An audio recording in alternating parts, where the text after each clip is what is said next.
So we are about to see the second keynote of this conference. I am very happy to introduce to you Teresa Johnson, who has been doing some really great work on ThinLTO, and I've been looking for some talk in that direction, which is not like directly centric about C++ features, but talks about the tooling which is behind it and goes in a bit of a depth on techniques which are now new or innovative. And I think ThinLTO definitely plays in that field. So I'm really looking forward to this keynote. Teresa, please take it away. Okay, thank you. Let me know if you can't hear me. Yes. Okay, great. So hi, I'm Teresa Johnson. I'm from Google, and today I'll be talking about ThinLTO, which is a thin link time optimization framework, and we'll get into what that means in a few minutes. But the important thing is that ThinLTO enables scalable and incremental whole program optimization. Just some history here. This was proposed by my colleague David Lee and myself some years ago at Euro LLVM. And we got engaged with the community and ended up collaborating with Medya Mini, who at the time was at Apple, to refine the design and develop this upstream in LLVM. And so the first release in LLVM was the next year, 2016. And it's supported by essentially all the linkers that you would use with Clang. It's also, I don't have it on the list here, but it's also supported by the GNU linker through the same plugin that we use for Gold. It's not regularly tested by LLVM upstream, but I'm told that that works as well. So since then, this has been improved over time. We're continuing to improve it. And I'm really happy that there's now actually a fair number of contributors to the ThinLTO optimization framework in the LLVM community. And we have also since then enabled this by default for Google's production builds. So today I'm going to start by going through some background information to talk about why why link time optimization is important and what it is, and also why we needed to design a thin version of LTO. And then I'll describe the ThinLTO compilation model. And then I'm going to go into some newer material that talks about how we've integrated this with our build system and some of the learnings we've had from deploying this widely across Google. And then finally, I want to go through some of the newer optimizations developed for ThinLTO and where we're going in the future. Okay, so let's start out by looking at a traditional compilation. This is O2 with no LTO, and each source file is compiled down to native objects, going through the front-end processing, optimizations on the compiler's IR, and then code generation. And this is done completely, you can do it completely in parallel. Each translation unit gets compiled independently of the others. And then finally, they're linked. So for regular LTO, we're going to do more optimization at link time. And in order to facilitate that, we now need to keep around LLVM's IR, which is called bitcode. And so we removed the code generation from the first compile step for each source file. So you still go through some initial optimizations. We generate object files that actually contain IR now. And when these are passed off to the linker recognizes that they're bitcode, passes them off to LLVM, which then merges all of the IR into a single large module. And now that we have a single module, we can do just the normal optimization pipeline on it, code generate it into a native object, and do a very simple link.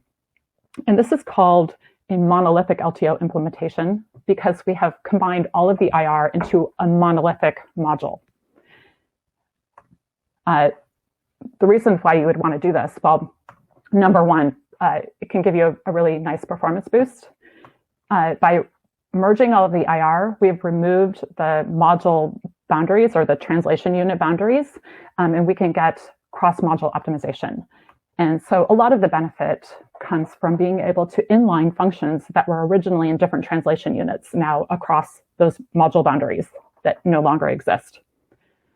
Additionally, you also get some binary size improvements. The linker provides information to LLVM about which symbols are needed outside of the linkage unit, outside of the LTO unit, and the rest of the symbols can be internalized. And this facilitates things like dead stripping, auto hidden visibility, things that can reduce the binary size quite nicely. Interestingly, if you look at even single source code benchmarks, with LTO, we get a performance improvement. And this, again, is due to the linker information about which symbols can be internalized. Once you've internalized, for example, global variables, we can do much better and much more aggressive optimization. So for this reason, an LTO build is more powerful than a Unity build, which refers to merging all of your source code together before going through the compiler, because of that linker supplied information. But LLVM has had a LTO implementation for a while, but it was never really widely adopted. There's a few reasons for that. First of all, it's inherently serial. You can't parallelize or distribute the LTO compilation because you're merging everything into a monolithic module and then just going through the normal optimization pipeline. It ends up being quite slow. So you can see here comparing a non-LTO build of the Clang binary to an LTO build of the Clang binary. LTO is significantly slower. This gets even worse when you look at incremental compiles. If you fix a single source, if you change a single source code line, you have to redo the entire monolithic LTO build. Whereas when you're building with O2, you just simply recompile that one file and do your native link. So it's significantly slower for incremental builds. Also, because we're merging all of the IR together and holding it all in memory, it's inherently memory hungry. So there was some work over time to try to reduce the memory overhead of LTO. But in the end, you sort of hit diminishing returns because you're fundamentally keeping all of the IR for the whole program in memory. So when we look at larger applications like Chromium, especially with debug info, which bloats out your IR even more, you can't build them with monolithic LTO at all. So in order to have an LTO implementation that we can use widely, we really want something that is parallel, incremental, and memory lean. So we basically designed a new LTO approach from the ground up around those three key principles in order to be able to use LTO much more widely. So if we look at the ThinLTO design at a really high level, the way we want to do this is to have, we want to have parallel, not only parallel compiles to object files, to the IR object files, but we also want to have parallel backends during the LTO portion of the compile. This is not only to get single machine parallelism, but also to take advantage of distributed build systems. In order to have incremental builds, we want to keep the module as the unit of compilation. And in order to keep the LTO process memory lean, we only want to perform profitable cross-module optimizations into each of those modules so that they remain relatively small.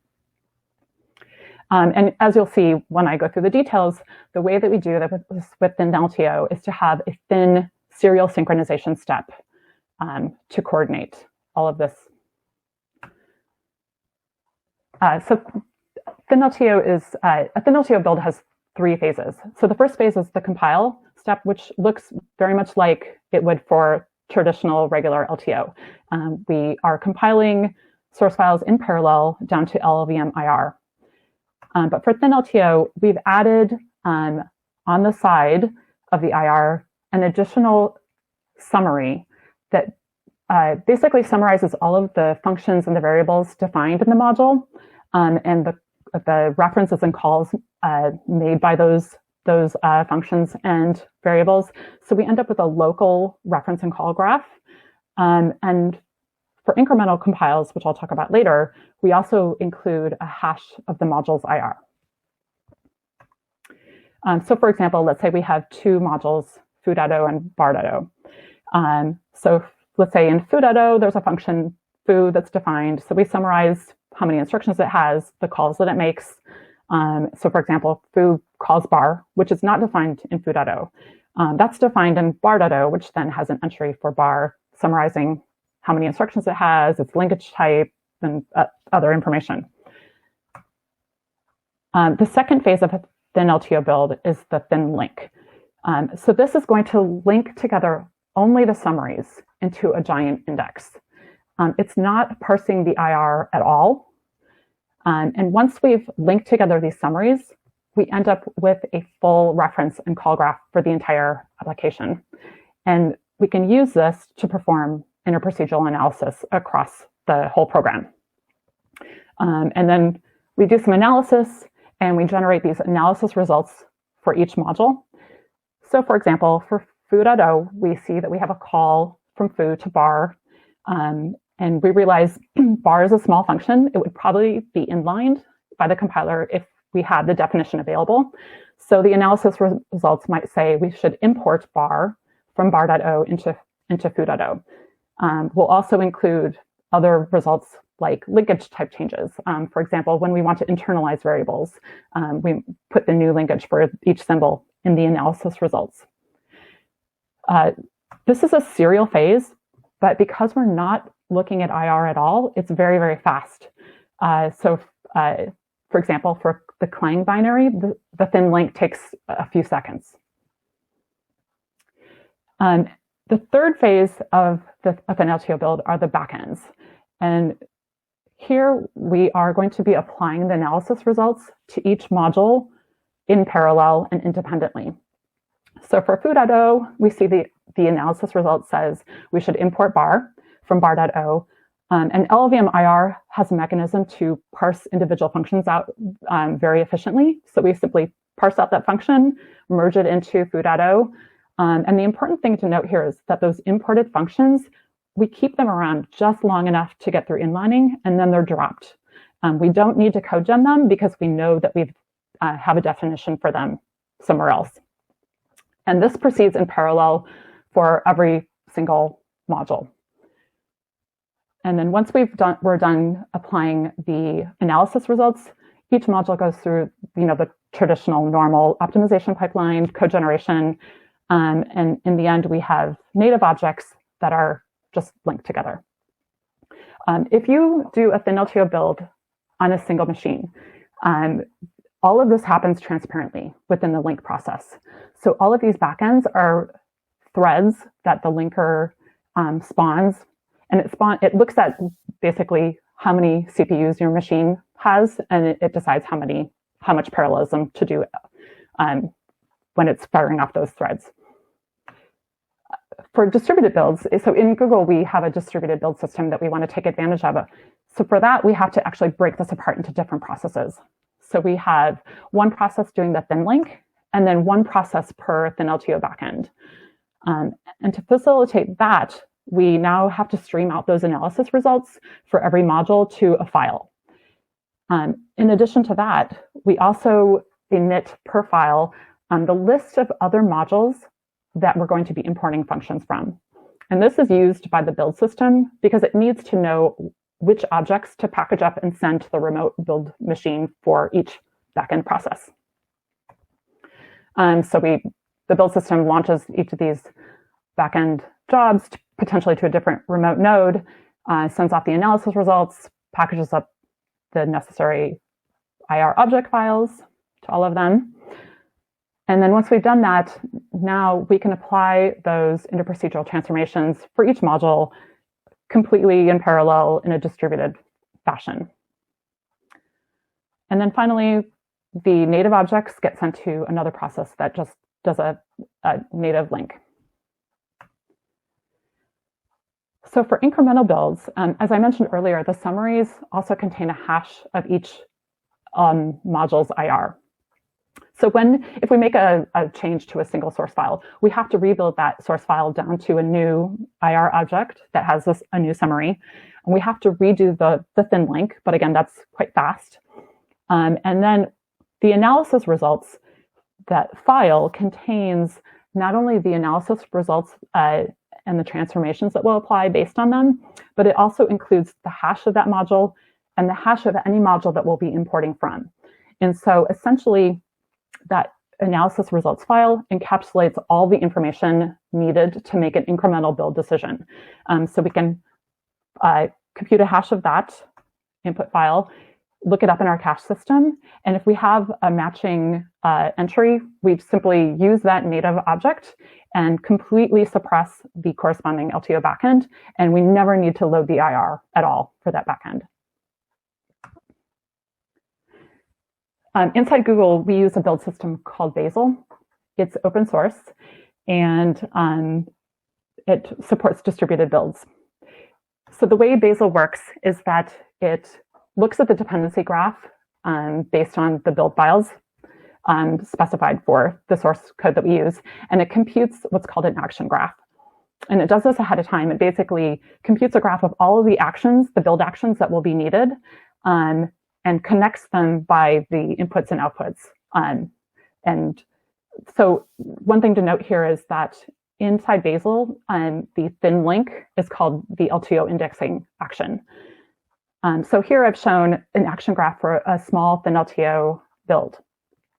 And the way that this then executes is basically you walk through the action graph, and each action can be sent to potentially a different remote build node, and it's sent as soon as all of its inputs are ready. So for the LTO backends, as I mentioned, we have these import lists that indicate which object files we need because we'll be importing from them. So once we've completed the LTO indexing action, those import lists are sent to the corresponding LTO backend actions, and they're used to basically prune and set up the input edges that we'll need for each backend action. The other thing to note about Bazel is that the caching is content-based. It's a hash of the inputs. And so this fits in perfectly with how we can do incremental builds with ThinLTO. Because that analysis results file is one of the inputs to the LTO backend, we hash it, we include that in the hash when we look up whether we need to actually perform that LTO backend or not. Okay, so let's go back to the ThinLTO whole program optimization model. A key point of the design is that any optimizations added need to be split into two distinct phases. So the first is an analysis phase that happens during the thin link, and this operates only on the summaries. It needs to be set up so that you don't have to look at IR at all, that all the information you need is in the summary, and then the results are recorded in that combined index that's built. And then there's a second part where we now have to apply those analysis results to the IR. And so we need to be able to look up the results in the analysis, look up the information in the analysis results, and apply them to each backend independently. This is sort of the key to how ThinLTO can be support both massive scaling and very fast incremental builds. Okay, so I just want to go through a list of some example whole program optimizations that have been implemented for ThinLTO.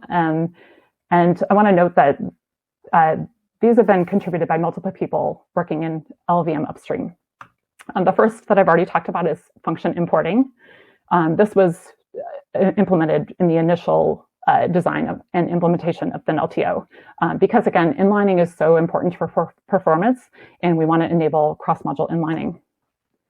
One of the other things that we did early on also was to integrate ThinLTO with profile-guided optimization. So we use profile information to guide function importing. We want to aggressively import functions that are hot and not import things that are cold, because that fits in well with how the inliner will behave. Additionally, LLVM's profile-guided optimization has support for speculative devirtualization.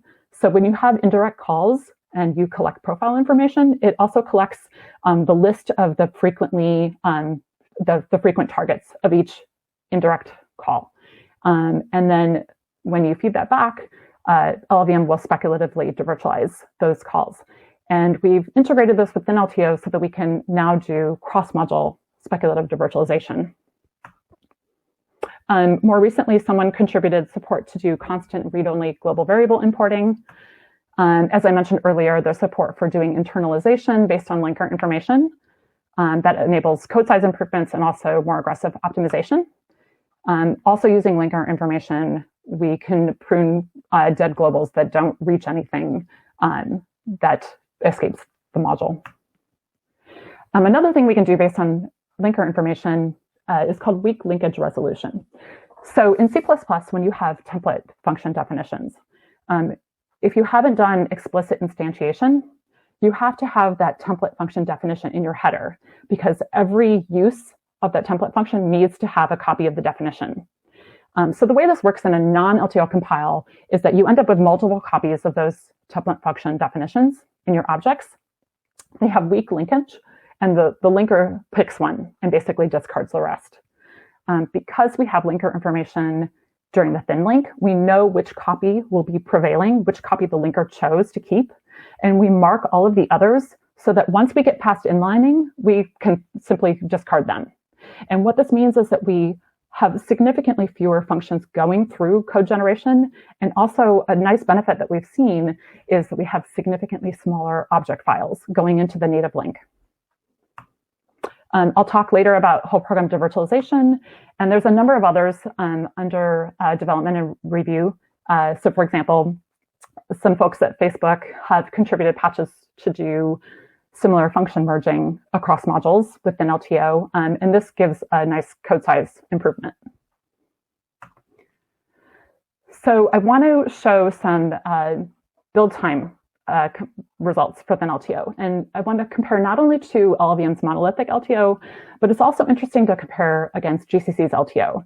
And the reason is that GCC has a very sophisticated LTO implementation that's also divided into two parts. So it also has a serial part that makes IPA and inlining decisions, and it uses the IR to do this. And then at the end, it rewrites out partitioned IR. And that partitioned IR is used to drive parallel backends that actually perform the inlining and then the rest of the optimization and code generation. So the serial WPA phase is comparable to the thin link, and the parallel LTrans are comparable to ThinLTO backends.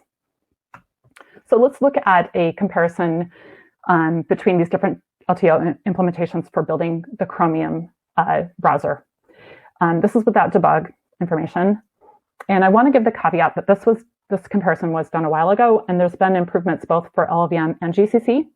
And specifically, as I go through these results, I'm going to show some information that was published about some recent GCC LTO improvements so that we can see how that affects the results. We'll look at the peak memory and the time, and I'm going to break it down by the serial phase, memory and time, and the parallel phase. So we'll start with LLVM's monolithic LTO. This is without debug. It's fairly large, almost 10 gigs, and it completes in about half an hour. And as I mentioned early on in the talk, Chromium with debug information cannot actually even be built with monolithic LTO. For ThinLTO, we're looking at, here I'm showing the results with 8, 16, and 32 parallel backends. So the serial phase doesn't change, obviously, depending on how much parallelism there's in the backend. And it's significantly smaller because, again, we're not looking at IR at all. The summaries are much, much more compact. The parallel backends are also fairly memory lean, and they don't increase much as you increase the number of threads. Essentially, each module is only expanding by a small amount, depending on what you're importing into it. So they stay actually relatively small. Time-wise, the thin link is very fast. It's around 30 seconds. That's the serial phase. And the parallel backend time, of course, goes down as you increase the number of threads. And here I didn't go beyond 32 because this was run on a 32 logical core machine. GCC LTrans, the serial phase is quite a bit larger. Again, it's looking at IR, so it's sort of inherently going to be larger. And at the time I did this experiment, the parallel phase peak memory increased quite a bit as you cranked up the number of threads because it had to do more cloning for its partitioning. So recently, Hansa, who's the main the main GCC LTO developer, published a blog post where he talked about some of the improvements that have been made to GCC's LTO. And he showed that for a Firefox LTO link, the peak memory was about 25% lower. That was because he improved the partitioning. So that was an improvement in the parallel phase peak memory. The serial phase didn't really drop. And in fact, he did do a comparison with ThinLTO, and the serial phase, and therefore the peak memory, was about almost four times larger for GCC. On the time front, GCC is slower than ThinLTO, but does improve as you increase the number of threads. And here too, he published some recent improvements. So Firefox end-to-end LTO link was about 10% faster with GCC 9. And interestingly, so he had done this measurement on an older 8-core bulldozer, and he did compare it to ThinLTO. And in that case, with 8 threads, 8 CPUs, they were actually pretty similar in time. So I suspect some of that is because it's a smaller machine. Here we can see that GCC is about double or more the time of ThinLTO. And really, so one of the benefits of ThinLTO is because we're not streaming any IR through the serial phase, we're not looking at it at all. And also, each LTO backend, it's in terms of its behavior, is completely independent of how much parallelism you actually have.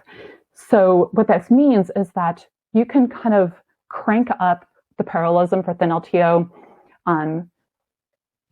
to be as large as the number of cores you have available and not actually add any overhead. And so this is the sort of key thing that we take advantage of in distributed builds.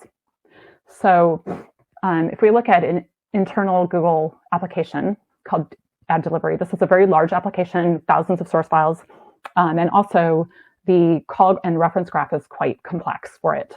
We looked at how it scaled as you increase the number of remote nodes available to the distributed build, and we compared that to O2. And you can see that it's a little bit slower than O2 because, again, we have that thin serial synchronization step, but it actually scales almost the same as an O2 build. So as you increase the number of nodes, you can take advantage of all of the parallelism you have available. And the other thing I want to note is this application is so large that even without debug information, we couldn't complete either LLVM's monolithic LTO or even the serial phase of GCC LTO. And again, the reason is that both of those serial implementations they look at IR. And inherently, when you're putting all your IR together in memory, you're going to have a performance issue when you go to really large applications. Okay, so let's look at incremental builds. So in this case, we're looking at a build of the Clang binary itself. So if we're doing a clean build, monolithic LTO is significantly slower, of course, than ThinLTO or non-LTO. But ThinLTO is actually fairly close to a non-LTO build. If you change a function in a header that's widely used, you don't do that much better. I mean, you have to pretty much rebuild almost everything. But it's interesting to look at what happens when you change a function in a single source file. So for monolithic LTO, of course, you have to rebuild that source file to IR and then redo the entire monolithic LTO portion of the build.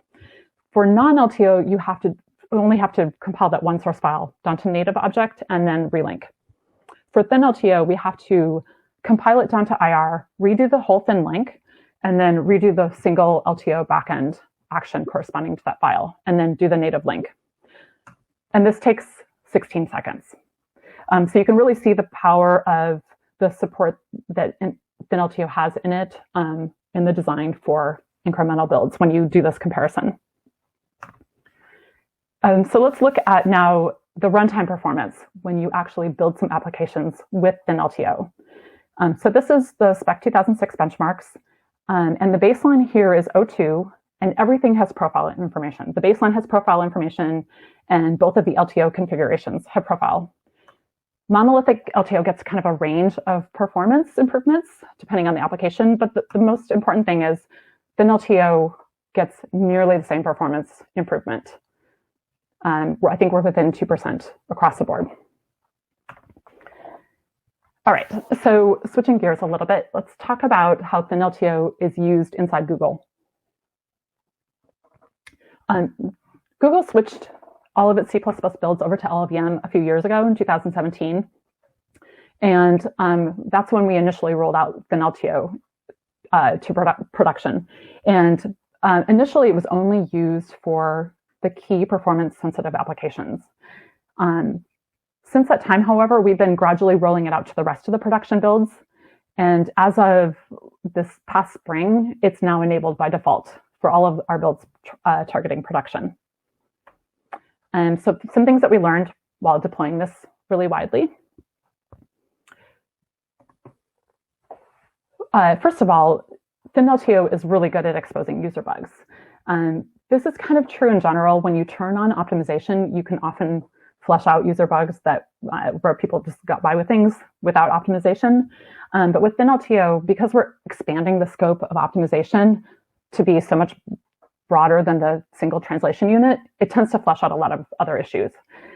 Thankfully, the vast majority of them are very easy to identify. We found a lot of cases where, again, talking about C++ template function definitions, unless they're explicitly instantiated, they need to be in the header file. But there's a lot of code that incorrectly have them defined in source files, even though they were used in other source files. And people kind of got lucky, but once you crank up inlining, which happens when you turn on ThinLTO, suddenly you have a linker error because your out-of-line copy goes away. But those are pretty obvious. The linker error points right at the function. And once you've looked at a couple of these, it's very clear what needs to be fixed. Much harder, but thankfully much less common, are more subtle issues. For example, lifetime of temporary issues that people got lucky with suddenly become a problem. Those runtime errors, crashes, and in one weird case, it actually caused a performance issue. So those are less fun to track down, but thankfully not very common. But what we learned is it's really important, especially when you're rolling out a new optimization framework, to have really good user troubleshooting documentation so that when people hit problems, they can figure out how to fix them and how to work around them. And along with that, we needed to have a very easy to use opt-out mechanism so that people can turn off ThinLTO while they're looking at issues. And also, to avoid those opt-outs, we tried to do as much pre-release testing as possible to try and flush out a lot of these, especially the easy linker errors, ahead of time and fix them. The other thing that I'll be talking more about is build system integration. It's one thing to have a compiler framework that supports distributed builds, but you really need to make sure that you integrate this carefully with your build system so that you can take advantage of it and also have it work efficiently. So I'm going to talk about how we support hybrid language builds and also how we have approached thinking about build scalability beyond the scalability of a single target build. Okay, so here I'm showing, again, this is an action graph constructed by Bazel for a small ThinLTO C++ build. It's pretty common in Google to build multiple targets at the same time. And a lot of times you'll be building C++ targets and also other languages such as Java that link in C++ native dependencies. So we added support to actually do ThinLTO for the native dependencies linked into some of these other languages. A little bit harder to deal with are cases where we're building languages that have essentially a black box linker. When they're linking C++ native dependencies, we don't have a clear C++ link action that we can turn into a ThinLTO link. So a good example in our build system is when we're building Haskell code. So the Haskell compiler knows how to link Haskell code with native ELF objects. But of course, if you're doing a ThinLTO build, your objects are not native ELF, they're LLVM IR. So the way that we've supported this is we've created another action type called a shared LTO backend.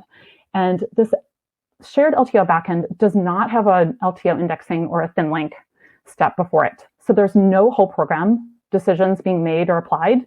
We simply are compiling that LLVM IR through the optimization pipeline and the code generation and creating a native ELF so that we can link it in with that with the Haskell linker. And the important thing here is that this allows us to share actions whenever possible. So no matter what languages we're linking, we can share the C++ compiles down to LLVM IR, and we can share those shared LLVM backend actions across any target, any non-C++ target that's consuming the same, that depends on the same source file.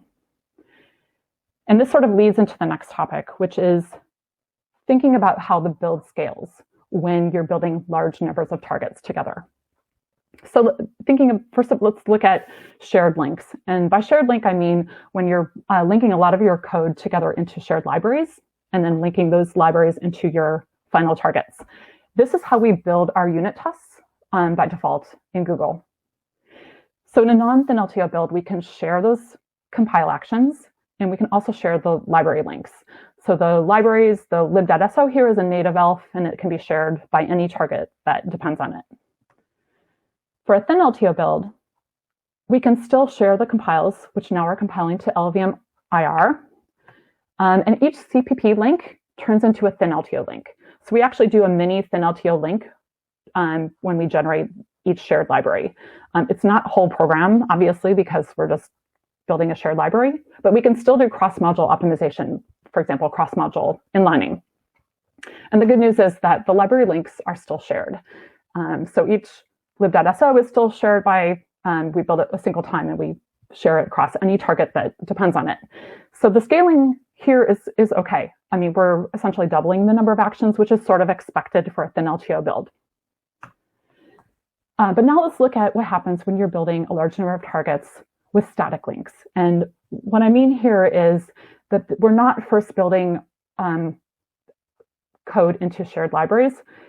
Every link, every target link links together everything as individual object files, except for system libraries, but all of the user code is linked together directly and fully statically. This is how we build our binaries for production in Google.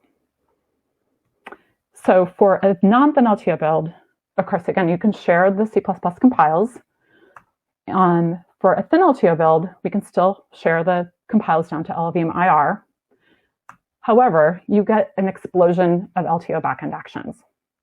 And the reason is that each target has its own LTO indexing action, and that is making target-specific whole program analysis and optimization decisions. So you end up needing a full unique set of LTO backend actions per target. A lot of times we can handle this, but it obviously causes some overhead in our build system that we would like to avoid. So one of the things that we're investigating is whether we can actually share some of the LTO backend actions across different targets when the whole program results are the same. The intuition here is that our binaries tend to link together thousands of source files, but many of them are used similarly. And so, for example, each C++ source file has the same downstream dependencies, no matter which target you're linking it into. So the functions that ThinLTO will decide to import into it are essentially going to be the same no matter which target you're linking. So I did an experiment where I linked together 45 related binaries, and I looked at how similar their analysis results files were. So for a single source file consumed by these 45 binaries, I compared the analysis, the 45 different analysis results files for that, for each C++ file across those binaries. And I found that actually almost 70% of them were duplicates of each other. So to take advantage of this, we need to do a bit of restructuring in the build system. It's not really set up to take advantage of that. And because Bazel basically wants to know all of the actions that it's going to execute ahead of time, we need to do a bit of restructuring to make that a bit more dynamic. But the good news is that we have some hope for reducing this overhead.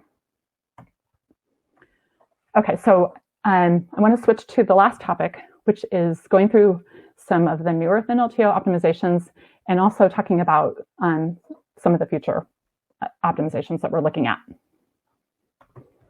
Okay, so let's look at virtual calls. Here I have a 2-level class hierarchy. And so there's a virtual call foo that's overridden in derived class B, and then a function f that calls foo through a pointer to B. The code that gets generated for this, so first of all, you need to load the vtable out of the pointer to B. And this is what it looks like on x86. Then you need to load the pointer to virtual function foo out of the vtable and do an indirect jump to it. And on x86, you can do that in a single instruction. Virtual calls are costly, not only because of those 2 loads and the indirect jump, but more importantly, they're a barrier to inlining. And as we recall, as I mentioned earlier, inlining is one of the biggest performance benefits we have in the compiler. And so when we can't do inlining here, it can be a big blocker to performance improvement. Ideally, we'd like the compiler to be able to devirtualize the call whenever possible. So if the constructor to the object is in scope, potentially after optimization, Clang or LLVM can often can devirtualize in that case. Also, if the user annotates the declaration of bfoo with the final keyword, the compiler also knows that it can devirtualize. So for example, if you're linking with a bunch of source files and you know that none of them derive from B or none of them override bfoo, it's safe then for the user to annotate foo with the final keyword, and the compiler will go ahead and devirtualize. Unfortunately, what we see a lot, I've seen this a lot in our code in Google, is that there's often a test file that gets linked with the source file, and it will actually override with a mock. So in this case, here we've overridden bfoo with a mock version of foo. And if we've marked foo with the final keyword, because that benefits our main production binary, unfortunately, when you build the test, now you get a runtime failure. So what we'd like to do is use whole program information to decide for each target whether it's legal to do the whole program, whether it's legal to do the devirtualization. Okay, so there is support in LLVM to do whole program devirtualization. It was implemented by Peter Kohlenberg for regular LTO initially. And so one of the issues that we have in LLVM is that the LLVM IR does not have a lot of type information. A lot of that is lost after you leave Clang. And so for whole program devirtualization, with this option, whole program vtables, Clang will annotate the IR with some type information.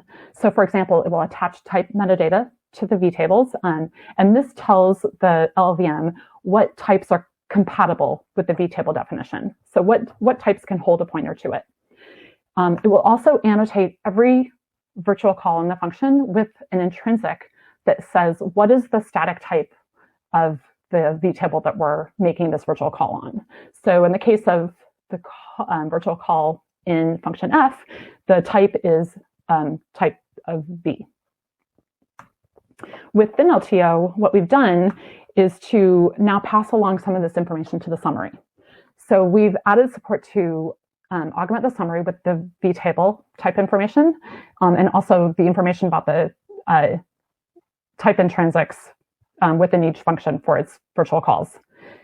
Because we already have in ThinLTO a full reference graph, we already had an entry summarizing the each vtable and which virtual functions it referenced, but we need to augment that with the offset of each virtual function within the vtable. So once we do that, we compile all of our code with this option and then pass them to the ThinLink. Of course, we merge all the summaries together, and we can perform interprocedural analysis using that information. And I'm not going to go through the gory details here, but essentially, once you collate all of this information, it's pretty straightforward to identify type and offset pairs that correspond to a single virtual function implementation. So we just record that in the analysis results. And then when you get to the ThinLTO backends, they can look at their IR, see that they have a virtual call, see the intrinsic that says what type it is. They can compute the offset from the code leading up to the virtual call, and just look up in the analysis results whether that type and offset pair has a single implementation, and go ahead and devirtualize. So that's the mechanics of how we do whole program devirtualization in ThinLTO. But let's go back and look again at the question of safety. So if we're linking together everything statically, so we're linking together all of the code as IR objects, then it's safe to assume we've seen the entire class hierarchy. Unfortunately, if we're linking into a shared library, obviously it's not safe to assume that we've seen the entire class hierarchy. So what we do is Clang also adds an LTO visibility tag to the vtable definitions. And those get propagated to the summary. And then in the ThinLink, we devirtualize only when we have non-public visibility on the associated vtables. So it will have non-public visibility, for example, if the class was declared in an anonymous namespace. Or if you compiled your source file with visibility hidden. The issue here is that in this case, where we're linking source files sometimes into through a static link and sometimes into a shared library, you need to compile twice, because it's only legal to say visibility hidden in one of those cases. So to address this, we have added a new linker option so that the build system, when it is getting to the ThinLink, it can apply this option at the ThinLink time when it knows that it's doing a fully static link. And the advantage here, again, thinking about scalability of the build system, is we only need to compile each source file once to IR. We can share those IR objects between links into shared libraries and links into statically linked targets. Performance-wise, so for the C++ benchmarks in spec, we see some, and this, again, so here the baseline is ThinLTO, but with no whole program devirtualization. And we see some nice improvements, in particular for Zlang BMK. Let's look at an internal application. This is a very performance critical application. And just to put it in context, 1% improvement is a very huge deal for this application. So the scale is quite a bit smaller here. Now here again, the baseline is ThinLTO, no whole program devirtualization. So let's look at when we have no profile information. We get a really nice speed up, close to 0.8%, which is huge for this application. But being performance critical, it of course uses all the profile information we can give it. And as I mentioned earlier, with profile information, we can do speculative devirtualization of indirect calls. Well, in that case, whole program devirtualization doesn't buy you much on top. However, using the same whole program class hierarchy analysis in the ThinLink that we use to make whole program devirtualization decisions, we can use that same information and the same analysis to actually guide the speculative devirtualization sequences to be more efficient. And so doing this broader whole program class hierarchy analysis and combining it with speculative devirtualization, we actually see a really nice 0.4% improvement. And this is outside the noise range for this application. This is a really nice speed up. Also, the long tail of our fleet uses a special kind of profile called a cross-binary profile, cross-binary FDO. And this profile is basically synthesized from hardware counters that are collected across all the applications running in our fleet. So you can get a nice improvement from using this profile, but because it's collected across all of the applications, the information used to drive speculative devirtualization, the profiles of the indirect call targets, are not very accurate. They're not very target specific. So the good news is that we can actually improve the speculative devirtualization, improve the overall devirtualization of the applications quite significantly if we use whole program devirtualization. And so we're actually looking at rolling this out right now.